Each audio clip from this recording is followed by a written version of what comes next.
وہ خزائن جو ہزاروں سال سے مدفون تھے، اب میں دیتا ہوں اگر کوئی ملے امیدوار، کوئی ملے امیدوار۔ اعوذ باللہ من الشیطان الرجیم، بسم اللہ الرحمن الرحیم۔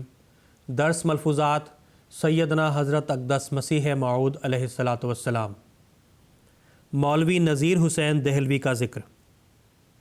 مولوی نذیر حسین صاحب دہلوی متوفی کے ذکر پر بعض احباب نے یہ کہا کہ قوم اور برادری کی محبت ہی نے دراصل اسے اخفائے حق کے لیے مجبور کیا ہوا تھا۔ حضرت اقدس علیہ السلام نے فرمایا، محبت دین کی ہی محبت ہوتی ہے۔ صحابہ کرام رضی اللہ عنہم کی بھی برادری، قوم اور رشتہ داریاں تھیں، مگر صحابہ کو جب معلوم ہوا کہ یہ لوگ دین کے دشمن ہیں تو اپنے ہاتھوں سے ان کو ہلاک کیا۔ اگر ان میں یعنی نذیر حسین میں تقویٰ ہوتی تو ایسے سخت دلی کے لکھے ہوئے خط نہ پہنچتے، یہ کہہ دیتے کہ تقویٰ اجازت نہیں دیتا۔ یہ تمام امور کس قدر تقویٰ کے برخلاف ہیں کہ قرآن شریف بین دلائل سے وفا ثابت کرتا ہے، جیسے فلما توفیتنی اور قد خلت من قبلہ الرسل۔ پھر خود پیغمبر خدا کا معراج میں ان کو مردوں میں دیکھنا، اور پھر تمام فرقہ اسلام کے اور بڑے بڑے صوفی موت کو مانتے ہیں، اور یہ لوگ اس بات کے قائل نہیں ہیں۔ سب سے پہلا اتفاق اسی امر پر ہوا کہ کل انبیاء فوت ہو چکے ہیں، صرف قوم اور برادری کو مد نظر رکھ کر نذیر حسین نے انکار کیا۔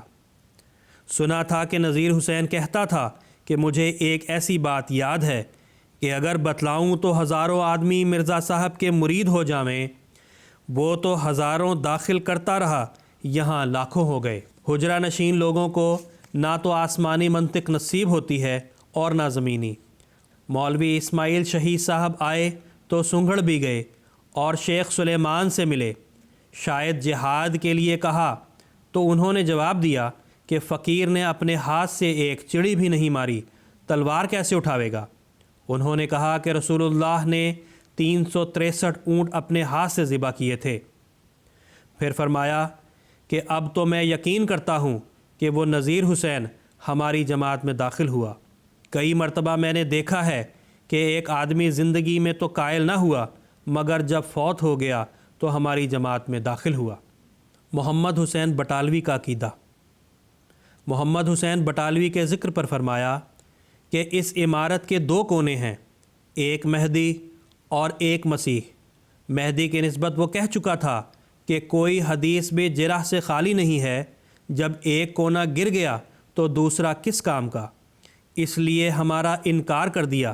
یہ مسئلہ ایک مرکب شے ہے، جیسے ایک پیالہ اگر اس کا ایک ٹکڑا ٹوٹ جاوے تو باقی کس کام کا؟ اور ایک پہلو سے محمد حسین ہمارے مفید مطلب ہوا کہ مہدی کی تردید کر چکا۔ بوقت ظہر مقدمہ بازی اچھی نہیں ہوتی۔ حکیم فضل دین صاحب کے مقدمہ پر حضرت اقدس علیہ السلام غور فرماتے رہے، اور بہت سی باتیں سننے کے بعد حضور نے فرمایا کہ مقدمہ وہ بہت منحوس ہوتا ہے جس کا انجام بخیر نظر نہ آوے، اور صاف وہ مقدمہ ہوتا ہے جس کے آثار فتح و نصرت کے جلد نظر آ جاویں۔ مقدمہ بازی اچھی نہیں ہوتی، بار بار حکام کے پاس جانا، ان کے متھے لگنا۔ میری رائے تو یہ ہے کہ مردار بسد بگزار صلح کر لو۔ قرآن کے حکم کی تعمیل میں کوئی تکلیف نہیں۔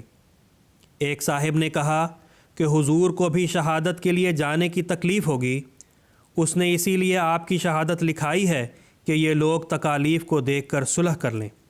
حضرت اقدس علیہ السلام نے فرمایا کہ ہمیں کوئی تکلیف نہیں، قرآن کا حکم ہے کہ جب گواہی کے لیے بلایا جاوے تو جاؤ۔ میں کوئی بے دست و پا تو ہوں نہیں، ہمیشہ پیدل بٹالہ آیا جایا کرتا تھا۔ یہ تو کوئی بات نہیں چلنے پھرنے کی عادت ہے، مگر یہ ایک منحوس بے حیثیت سا مقدمہ نظر آتا ہے۔ مومن کو اپنی عزت کا پاس بھی چاہیے۔ گندے آدمیوں سے یہ جگہ پر تھی، معلوم نہیں کہ خدا کو کیوں یہ جگہ پسند آئی۔ اللہم صلی علی محمد وعلی آل محمد وبارک وسلم انک حمید مجید۔